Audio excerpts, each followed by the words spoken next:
Maya Richardson's fingers drummed quietly against her BMW's leather steering wheel, keeping time with Nina Simone's "Feeling Good" flowing through the car's premium speakers. The vintage jazz matched her mood perfectly, smooth, sophisticated, and triumphant. Just hours earlier, she'd secured a conviction in the Martinez case, a complex murder trial that had consumed the last 18 months of her life. The verdict had made headlines. State prosecutor wins landmark case. The digital clock on her dashboard read 9:45 p.m. The streets of Highland Park, an affluent suburb she'd called home for the past 5 years, were quiet, illuminated by evenly spaced street lamps that cast pools of warm light on the manicured lawns and luxury cars.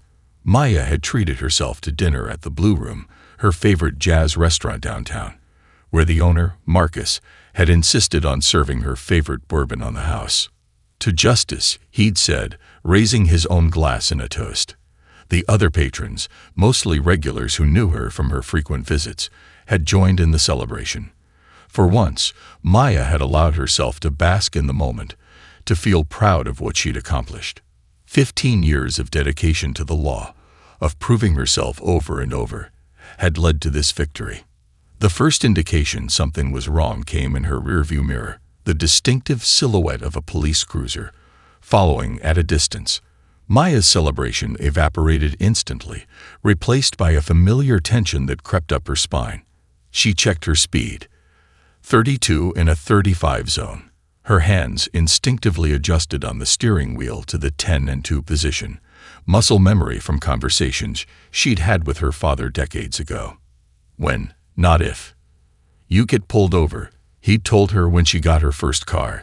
Keep your hands visible at all times. Move slowly. Say yes, sir, or no, sir. Don't argue, even if you're right.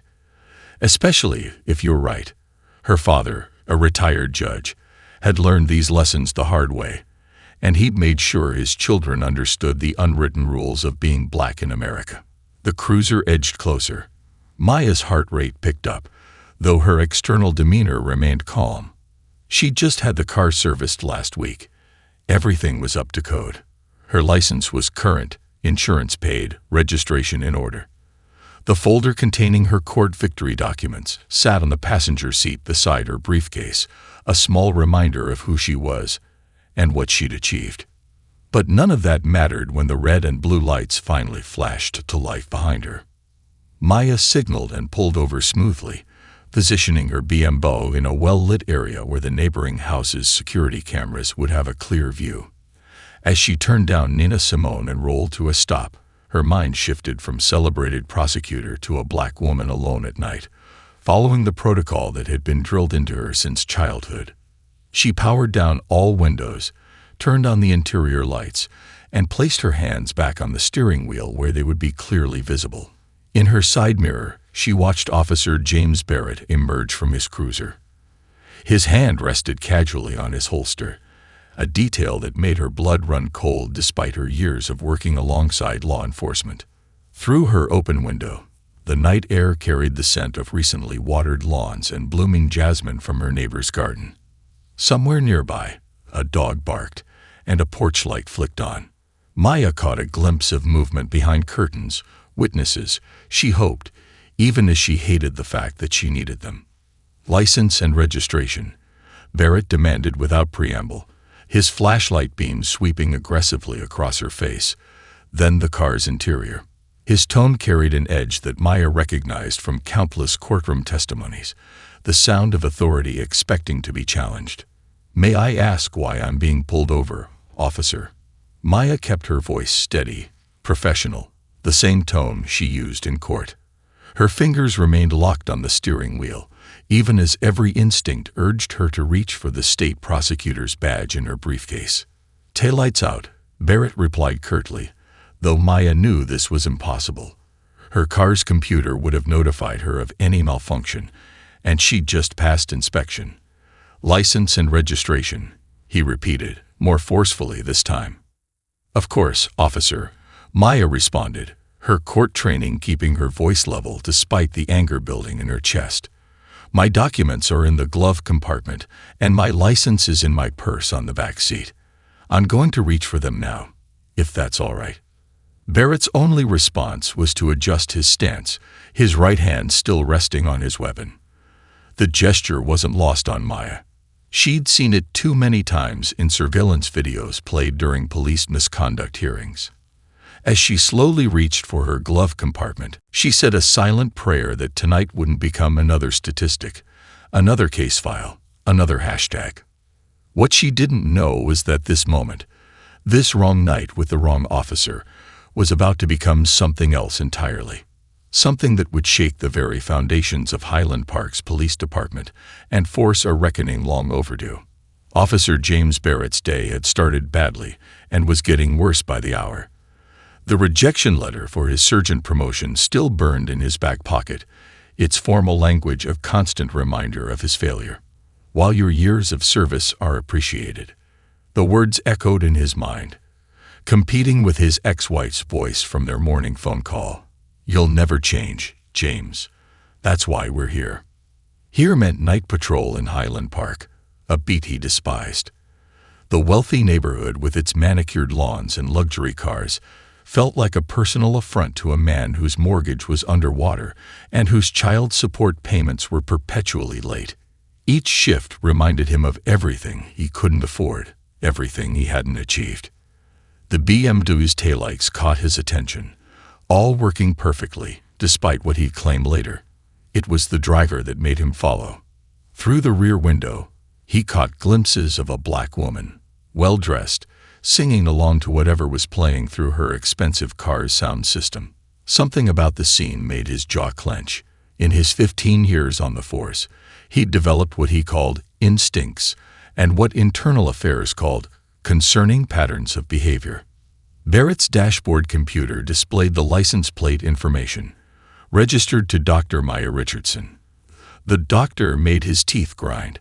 He'd been passed over for promotion in favor of a female lieutenant last month, and the department's diversity initiatives had been a bitter topic at recent union meetings. Lowering standards, some officers had grumbled over beers, and Barrett had nodded along. "Highland Park Base, this is Unit 47, he radioed, following procedure despite his intentions, conducting a traffic stop on Highland and Maple. He didn't wait for acknowledgement before hitting his lights. His body camera activated automatically, a department requirement he frequently forgot to review at the end of his shifts. As the BMW pulled over, Barrett took his time exiting his cruiser. He adjusted his belt, feeling the comfortable weight of his authority. The driver had followed procedure perfectly. Windows down, interior lights on, hands visible. This only irritated him more. He'd encountered this type before. People who knew their rights, who thought their education made them special. People who made him feel small. His flashlight beam cut through the night air, intentionally lingering on the driver's face longer than necessary. She was younger than he'd expected, attractive in an intimidating way, wearing what he guessed was an expensive suit. Her calm demeanor felt like a challenge. "License and registration," he barked, harsher than necessary. His right hand rested on his holster, a habit his supervisors had warned him about, especially during routine stops. The weight of his weapon provided a familiar comfort, a reminder of who held the power in this situation. Her voice, when she responded, carried the polished tone of someone used to being listened to. "May I ask why I'm being pulled over, officer?" The question, though perfectly reasonable and legally protected, struck Barrett like a personal attack. Who was she to question him? His prepared lie about the taillight came easily. It was a standard excuse, hard to dispute on a dark street. "License and registration," he repeated, allowing his irritation to show. Behind him, a porch light flicked on. Barrett was aware of curtains moving in nearby houses, of the possibility of witnesses and phones recording. Body cameras and civilian oversight had changed the job, made every interaction a potential viral video. But old habits died hard, and Barrett's pride had always been his weakness. Movement caught his eye. Papers on the passenger seat. Legal documents, he realized, with official courthouse stamps. A parking pass for the state courthouse hung from the rearview mirror, partially obscured but visible enough to trigger a warning bell in his mind. But he was already committed, already dug in. Backing down now would feel like surrender. "Of course, officer," the woman replied to his repeated demand, her composure unmistakably professional. "My documents are in the glove compartment, and my license is in my purse on the back seat. I'm going to reach for them now, if that's all right." Barrett shifted his stance, maintaining his grip on his weapon. The movement was intentional, a reminder of authority, a subtle threat he'd employed countless times before. In his peripheral vision, he caught more lights coming on in nearby houses. The night air carried the sound of a door opening somewhere behind him. What Barrett couldn't know, was that his body camera was capturing everything. Every microaggression, every power play, every moment of this stop would be reviewed by people far above his pay grade within hours. The camera recorded his expression when the driver slowly opened her glove compartment, revealing a glimpse of a business card holder with the state prosecutor's office seal. In that moment, Barrett made a decision that would end his career. Instead of recognizing the warning signs, instead of de-escalating, he chose to double down. His pride, wounded by the day's earlier rejections, wouldn't let him walk away from what he saw as a challenge to his authority. As he reached for his handcuffs, the night was about to take a turn that would force the entire department to confront its darker side. Maya's fingers brushed against her vehicle registration in the glove compartment when Officer Barrett's command shattered the tense silence. "Step out of the vehicle. Now." The shift in his tone made her stomach drop, but her mind, trained through countless high-stakes courtroom battles, remained sharp, analytical. She pressed the record button on her phone, sliding it discreetly into her jacket pocket. "Officer Barrett," she said, reading his nameplate. "I don't understand. I'm complying with your requests for documentation." Her voice carried the measured calm she used when cross-examining hostile witnesses, though her heart thundered against her ribs. "I said, step out of the vehicle." Barrett's voice rose, echoing down the quiet street. His hand moved from his holster to the car door, yanking it open with enough force to make the BMW rock on its suspension. The dome light illuminated his face, contorted with an anger that seemed to transcend this moment. Across the street, 14-year-old Zoe Chen had her phone out, live streaming to Instagram.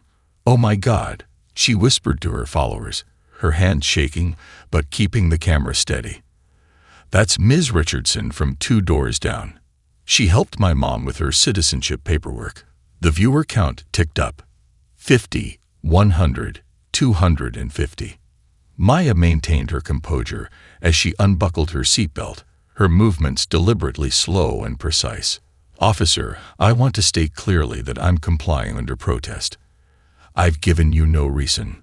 Her words cut off as Barrett grabbed her arm, pulling her from the vehicle with unnecessary force. The sudden movement sent her phone clattering to the pavement, still recording. Her case files, 18 months of work on the Martinez trial, scattered across the sidewalk, caught in the evening breeze. One page landed in a puddle from the earlier evening's rain, smearing the ink of her handwritten notes. "Hands behind your back," Barrett commanded, spinning her around to face her car.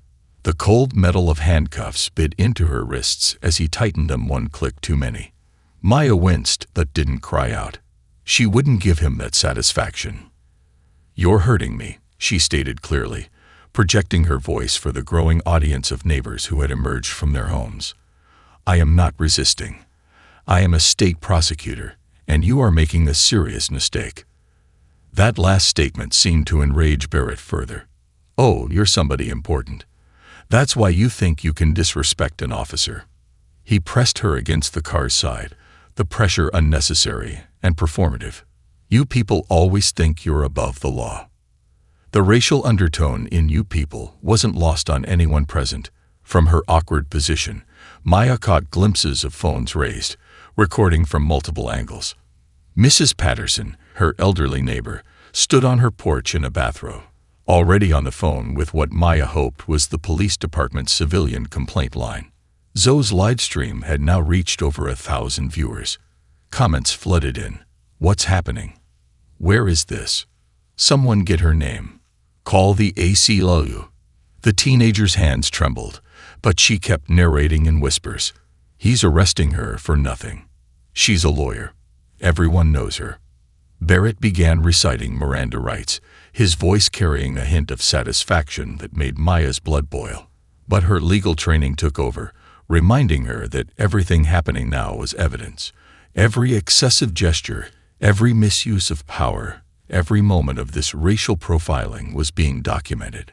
Officer Barrett, she said calmly, turning her head slightly to ensure his body camera could capture her words. I want to be clear. This is a false arrest. You pulled me over claiming a taillight was out, which is demonstrably false. You escalated a routine traffic stop without cause, and you're using excessive force on a compliant citizen. I am stating for the record that I have not resisted at any point. Her measured response seemed to throw him off balance. This wasn't how these situations usually played out in his experience. Before he could respond, a new set of headlights illuminated the scene. Another patrol car pulled up, this one driven by Officer Sarah Chen. No relation to Zoe, but a familiar face in the neighborhood. Chen took in the scene. The scattered legal documents, the multiple recording phones, the prominent state prosecutor handcuffed against her luxury car. Her expression shifted from confusion to horror as she recognized Maya from last month's police community relations panel. James, Chen called out, using Barrett's first name in a clear break from protocol. What are you doing? But Barrett was already pushing Maya toward his patrol car, his movements mechanical, as if he was operating on autopilot. As Maya was guided into the back seat, she caught a final glimpse of her neighborhood, transformed into a scene she'd viewed countless times in evidence videos. But this time, she wasn't the prosecutor reviewing footage. She was the story itself. Officer Chen was already on her radio, her voice urgent but quiet. Dispatch, we need a supervisor at Highland and Maple. Now, she knew, as did Maya, that this night would have repercussions far beyond a simple traffic stop gone wrong. In the distance, more sirens approached, their wailing a prelude to the storm about to break over the Highland Park Police Department. The fluorescent lights of Highland Park Police Station buzzed overhead, casting harsh shadows across the booking area. Maya sat straight-backed on the metal bench in the holding cell, her court victory outfit now wrinkled, but her dignity intact. She watched through the glass partition as the night shift's quiet routine dissolved into barely controlled chaos. Desk Sergeant Tom Collins, a 20-year veteran, had seen everything in his career, or so he thought until tonight. His fingers hovered over his keyboard as he processed Maya's intake paperwork. Name: Richardson. Maya J. Occupation. His cursor blinked accusingly at him as he read the entry again. State Prosecutor, Criminal Division. Jesus Christ, he muttered, scrolling further. Graduate of Harvard Law. Lead prosecutor on the Martinez case. The same case splashed across today's headlines. His coffee went cold beside him as he pulled up Barrett's preliminary report, the obvious contradictions making his stomach churn. Through the glass, Maya noted the exact moment realization hit the sergeant. His face, already pale under the harsh lighting, went ashen. She'd seen that look before, usually on defendants' faces when DNA evidence was presented. It was the look of someone realizing they were in deep trouble. Captain Reeves. Collins's voice cracked slightly as he spoke into his desk phone. You need to come down here. Now. He paused, listening. No, sir, it can't wait until morning. Trust me. Maya's phone, still in evidence, lit up again. The calls hadn't stopped. State Attorney General's office, ACLU lawyers, news outlets. Most tellingly, the police chief's personal number appeared twice. Word traveled fast in legal circles, and Maya Richardson wasn't just any prosecutor. She was the state's rising star, known for both her conviction record and her work on police reform. Officer Chen paced nearby, her boots squeaking on the linoleum. She'd followed Barrett's patrol car to the station, her presence a silent rebuke to his actions. Now she watched the security footage from Barrett's body camera, her expression growing darker with each passing minute. He turned off his mic halfway through. She reported to Collins, her voice tight with professional concern. But the video kept running. She glanced at Maya through the glass, then back at her colleague. The surveillance cameras on Highland caught everything too. And there's already a dozen witness videos online. The station doors burst open as Captain David Reeves strode in, still adjusting his uniform jacket over what were clearly pajamas.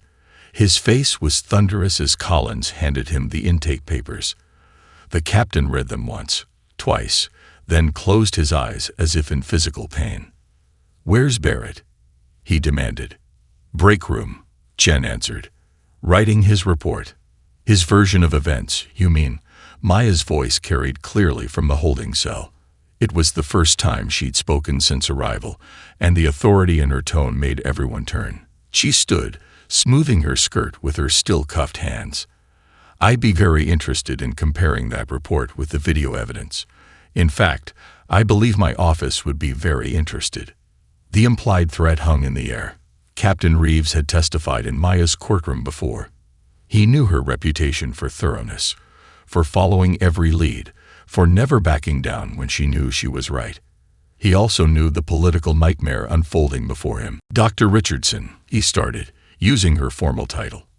"I want to personally apologize." "Save it," Maya interrupted, her voice precise as a surgeon's scalpel. "I've prosecuted enough police misconduct cases to know the script. Right now, I want these cuffs off, my personal belongings returned, and Officer Barrett's complete personnel file on my desk by noon tomorrow." She paused, letting each demand land. "And I want to make my phone call." Before Reeves could respond, the station doors opened again. This time, State Attorney General William Martinez himself walked in, still wearing his golf clothes. The security guard who tried to stop him was waved off with a flash of credentials. "Maya," Martinez called out, his face a mask of controlled fury. "Are you all right?" "I'm fine, Bill," she responded, watching the police officers' faces as they realized just how far up the chain this would go. "But I think we need to have a serious discussion about the Highland Park PD's hiring practices. Officer Barrett's been here, what, 3 years?" She directed this question to Chen, who nodded mutely. "Long enough to establish a pattern," Maya continued. "I wonder how many other traffic stops he's conducted in this neighborhood. How many complaints have been filed? How many were investigated?" Each question landed like a body blow in the quiet station. Barrett chose that moment to emerge from the break room, his report in hand. He stopped short at the scene before him. The State Attorney General, his captain, and most damningly, his primary witness standing free despite his attempts to intimidate her into submission. "Officer Barrett," Maya said, her voice carrying the weight of 15 years of successful prosecutions, "I believe we need to discuss the difference between a routine traffic stop and a civil rights violation. But first," she held up her still-cuffed hands, "would someone please get these off? I have a lot of work ahead of me." The click of the handcuffs being removed echoed through the station like a gavel falling. In that sound was the promise of change, whether Highland Park Police Department was ready for it or not. By 6 a.m., Maya's wrongful arrest had become a perfect storm of viral outrage and institutional panic. The Highland Park Police Department's conference room had transformed into an impromptu crisis center, with phones ringing incessantly and emails flooding in from every major news outlet in the state. Zhou Chen's Instagram live video had exploded overnight, reaching over 300,000 views. The teenager's shaky footage, complete with her whispered commentary, "They're arresting Ms. Richardson. She helps everyone in the neighborhood," had been picked up by national news networks. The hashtag prosecutor arrested was trending, alongside hashtag Highland Park PD and hashtag Officer Barrett. Captain Reeves sat at the conference table, his tie loosened, staring at his laptop screen. The body camera footage played silently. Barrett's aggressive approach, Maya's calm compliance, the unnecessary force. But it was the audio that damned them most. Barrett's sneering "you people" comment played on repeat across social media, stripped of context yet telling its own devastating story. "Sir," Lieutenant Sarah Martinez entered, holding a thick file. "You need to see this. We've pulled Officer Barrett's complete record." She placed the file before him, open to a particularly damning page. 17 complaints of racial profiling in 3 years, all marked as investigated and dismissed by the previous administration. Reeves's face tightened as he read. Each complaint told a similar story. Minority drivers pulled over in Highland Park, aggressive confrontations, weak justifications for stops. The pattern was clear, documented, and now explosively public. "Where is Barrett now?" Reeves asked, his voice rough from hours of crisis management. "Still in the building, sir. Internal Affairs wants him isolated until they can conduct their initial interview." Martins paused, then added, "He's been asking for union representation." Across town, in her home office, Maya sat before her own laptop, reviewing evidence with a prosecutor's practiced eye. Her silk blouse was replaced by a Harvard Law sweatshirt, but her focus was razor-sharp. Beside her, State Attorney General Martinez paced, taking calls on speaker. "The FBI Civil Rights Division is interested," he reported between calls. "They're particularly concerned about the pattern of complaints. This could trigger a federal investigation of the entire department." Maya nodded, pausing the footage at a telling frame. Barrett's hand on his weapon, her own hands clearly visible on the steering wheel. "Bill," she said quietly, "look at this." His body camera catches the courthouse parking pass in my mirror. He saw it. He knew I worked in the justice system and escalated anyway. Arrogance or incompetence? Martins wondered aloud. "Both," Maya replied. "And that's what makes this case important. It's not just about one bad officer. It's about a system that protected him, buried complaints, and let this behavior become routine." She pulled up another window on her laptop, scanned copies of previous complaints against Barrett, each one a missed opportunity for intervention. Back at the station, Officer Sarah Chen sat in Internal Affairs, describing the scene she'd encountered. "When I arrived, Dr. Richardson was already in handcuffs. No resistance, no aggression on her part. Just professional, even under duress." She paused, choosing her words carefully. "I've worked community relations with her before. She's helped build bridges between our department and minority neighborhoods." And now, the Internal Affairs investigator nodded, typing rapidly. And Officer Barrett's demeanor? Aggressive, defensive. When I said his name, tried to calm him down, it was like he couldn't hear me, like he was committed to a script that only existed in his head. In the station's break room, Barrett sat alone, his uniform still on, but his badge and weapon secured in his locker. His union representative was en route, but the morning news playing silently on the break room TV told him what he already knew. His career was over. His phone buzzed, his ex-wife, probably seeing the news. He let it go to voicemail. The TV showed footage from different angles. Neighbors' phones, security cameras, body cam. Each view painted the same damning picture. Barrett watched himself on screen, saw his actions through outside eyes for the first time. The man in the footage seemed like a stranger, angry, aggressive, out of control. Maya's press conference from an hour ago played next. She stood at a podium, poised and powerful, her Harvard Law sweatshirt replaced by a pristine suit. "This incident," she declared, "is not about me. It's about every person who didn't have a law degree to protect them. Every driver who faced profiling without a body camera to record it. Every complaint that was filed and ignored." The storm wasn't just breaking, it had broken, and the deluge that followed would reshape the Highland Park Police Department from the ground up. As Maya's words echoed across news channels, Barrett finally understood. He hadn't just arrested the wrong person. He'd become the catalyst for a change that would long outlive his career in law enforcement. 3 days after her arrest, Maya Richardson walked into the state courthouse wearing what her colleagues had dubbed her war suit, a perfectly tailored black Armani that made her look more like a general than a prosecutor. The bruises on her wrists, still visible beneath her French cuffs, served as both evidence and armor. The courthouse buzzed with unusual energy. Legal aides whispered as she passed, and even judges nodded with something like reverence.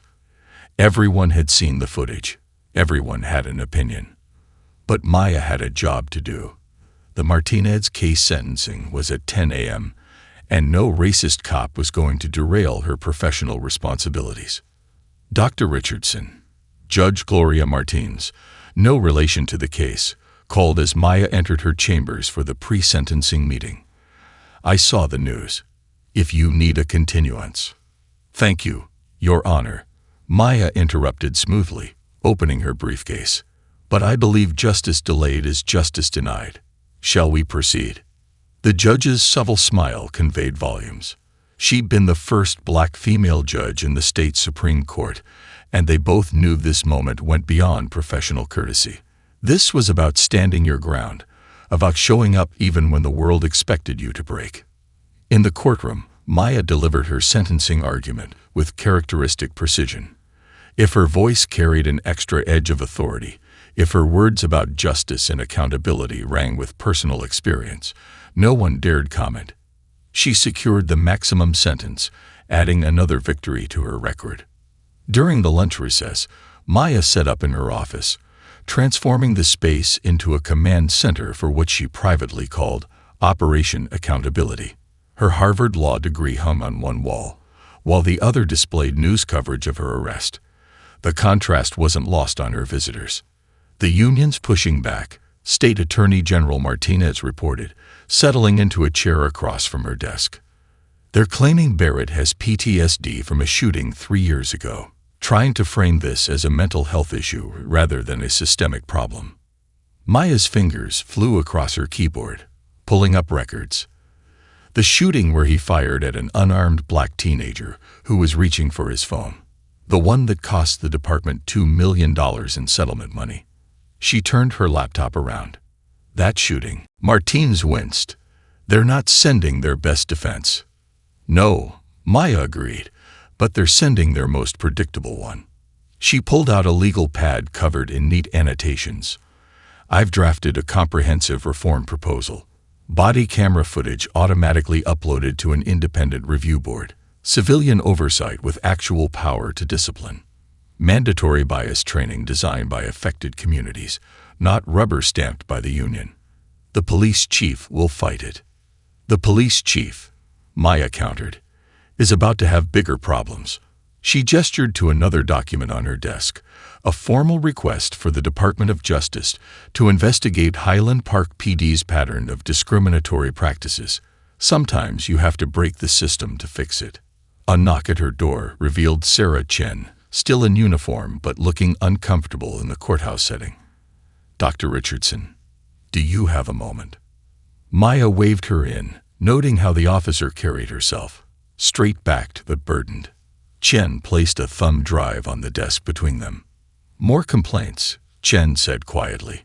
"Officers who reported Barrett's behavior over the years. Reports that got buried. Officers who were warned to stay quiet or risk their careers." She met Maya's eyes. "We're not all like him. Some of us want change too." Maya picked up the thumb drive, understanding its weight went far beyond its physical presence. "Officer Chen, what you're doing could end my career, I know." Chen straightened her shoulders. "But I didn't join the force to protect bad cops. I joined to protect and serve all communities." As Chen left, Maya turned to Martinez. "This is how change happens, not just from the outside pushing in, but from the inside reaching out." She plugged in the thumb drive, beginning to scan its contents. "We're not just going after Barrett. We're going after the system that created him." Her phone buzzed. A text from Zhou Chen, whose viral video had now reached millions. "Ms. Richardson, our school wants you to speak at assembly about civil rights and standing up to injustice. Please say yes." Maya smiled, remembering her own teenage years, when seeing successful black women in positions of power had seemed like a distant dream. She texted back a quick affirmative, then returned to her work. The bruises would fade, but the impact of that night would reshape police-community relations in Highland Park and beyond. Maya had spent her career prosecuting crimes, but now she had the opportunity to prevent them, to transform a moment of injustice into a movement for change. She opened a new document and began to type, "Propose reforms for Highland Park Police Department, a framework for accountability and community trust." The cursor blinked, ready to bear witness to what would become her most important case yet. 1 week after Maya Richardson's arrest, the Highland Park Police Department's dirty laundry wasn't just being aired. It was being broadcast on national news. The department's pristine brick facade belied the chaos within as federal investigators combed through decades of records, their presence a visible reminder that the old ways of doing business were over. Maya sat in Conference Room A, now commandeered as a civil rights investigation headquarters. Spread before her were 17 case files, each one a complaint against Officer Barrett, each one dismissed with cursory investigation. But it wasn't just the numbers that told the story. It was the faces in the photos, the trembling handwriting and sworn statements, the pattern of lives disrupted by one man's unchecked authority. Ms. Richardson, a young black officer, knocked softly before entering. "I'm Officer Marcus Washington. I tried to report him 2 years ago." His hands fidgeted with his cap as he spoke. Barrett had thrown a Hispanic teenager against a wall during a stop.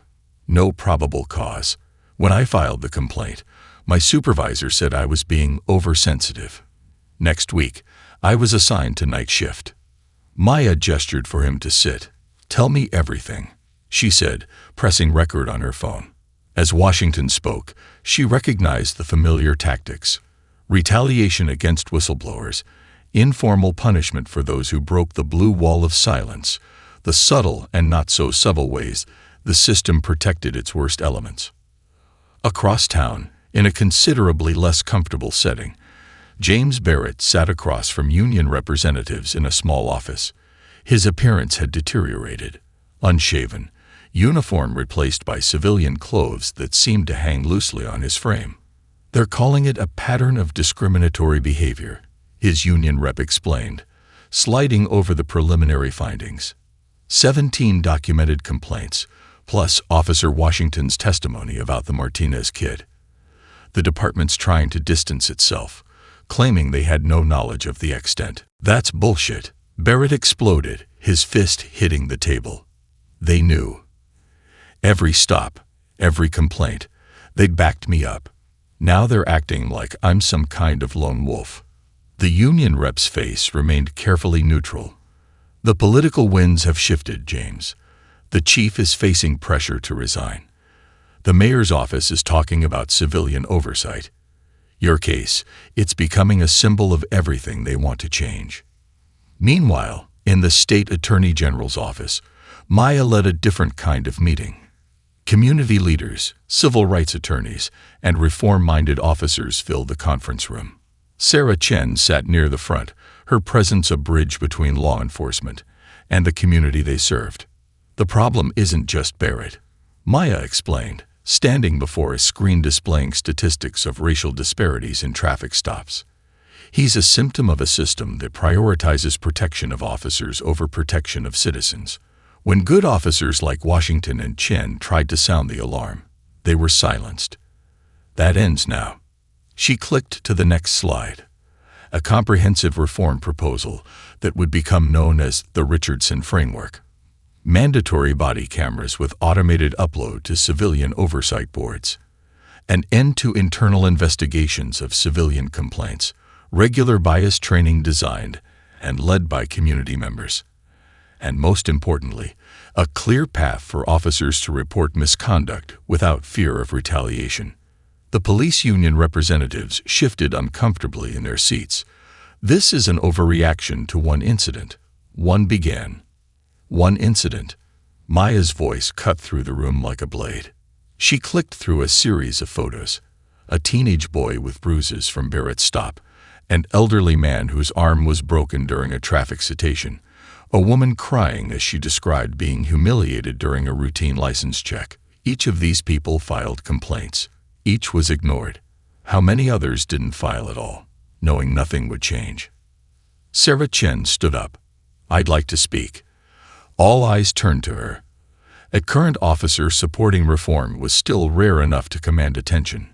We talk about the thin blue line, about protecting our own.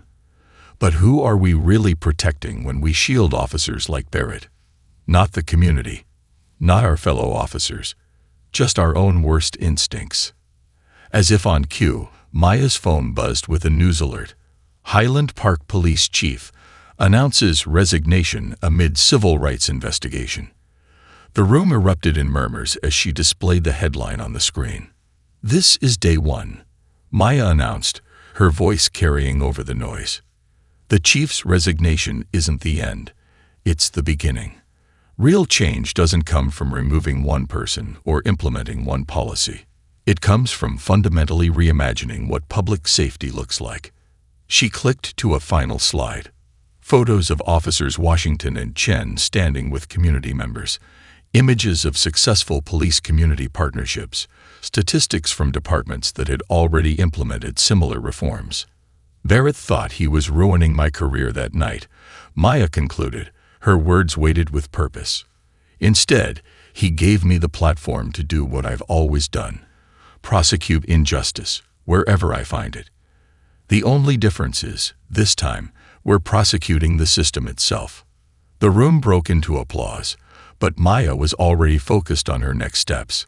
The reckoning had begun, and she intended to see it through to the end.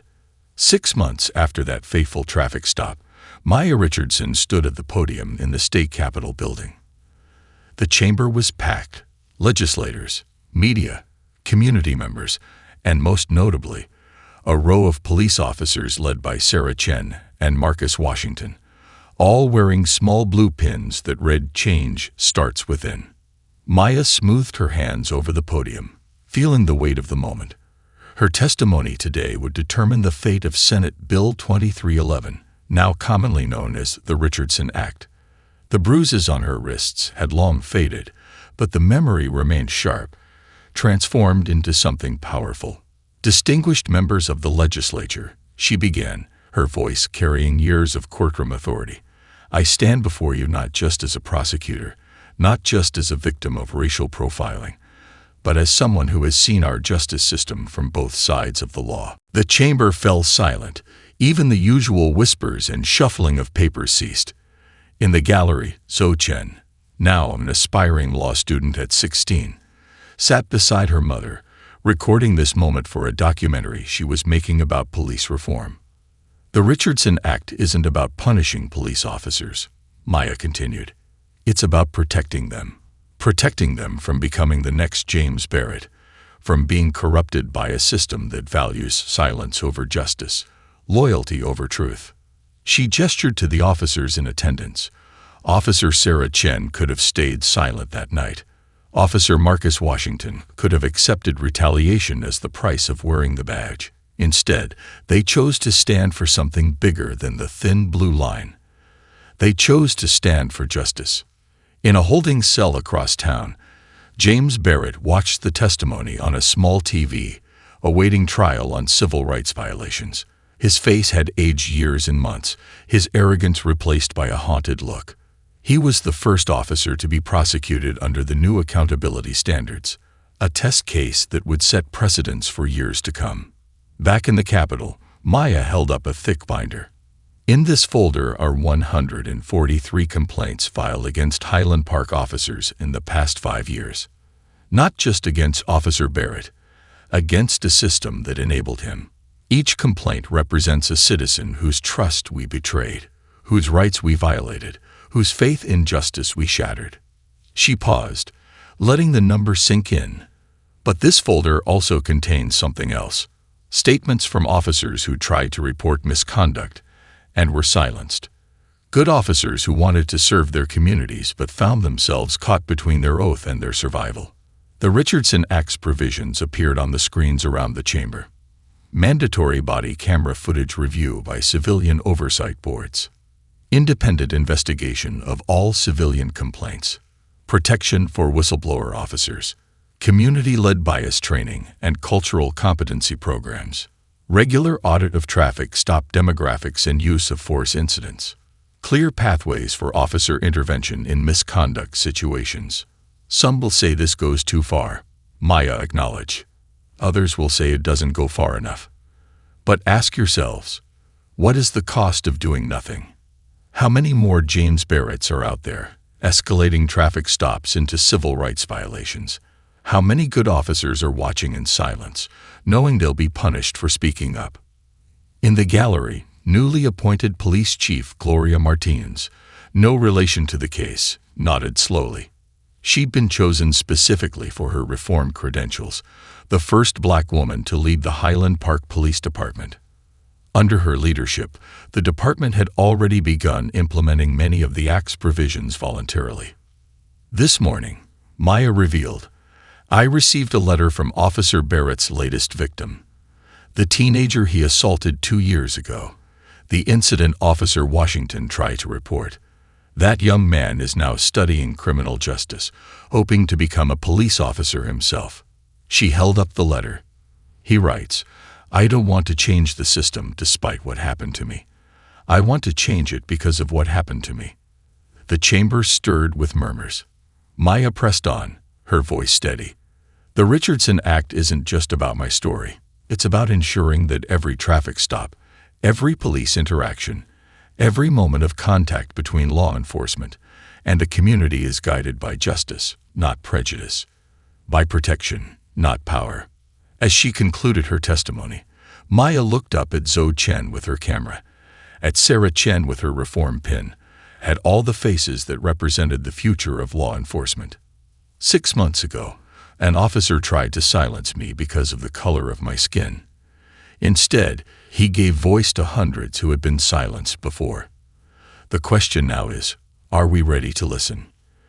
The vote that followed was historic, 89-11 in favor. As the gallery erupted in applause, Maya felt her phone buzz. A text from the Attorney General. Barrett took a plea deal. Full cooperation with the federal investigation. Maya smiled, knowing this wasn't the end. It was a beginning. Real change didn't come from one law or one case. It came from countless small revolutions, from officers like Chen and Washington, from teenagers like Zoe, from communities standing together and saying, "Enough." The revolution wasn't in the streets. It was in the fine print of policy changes, in the quiet courage of whistleblowers, in the daily work of rebuilding trust between police and the communities they served. And it was just getting started.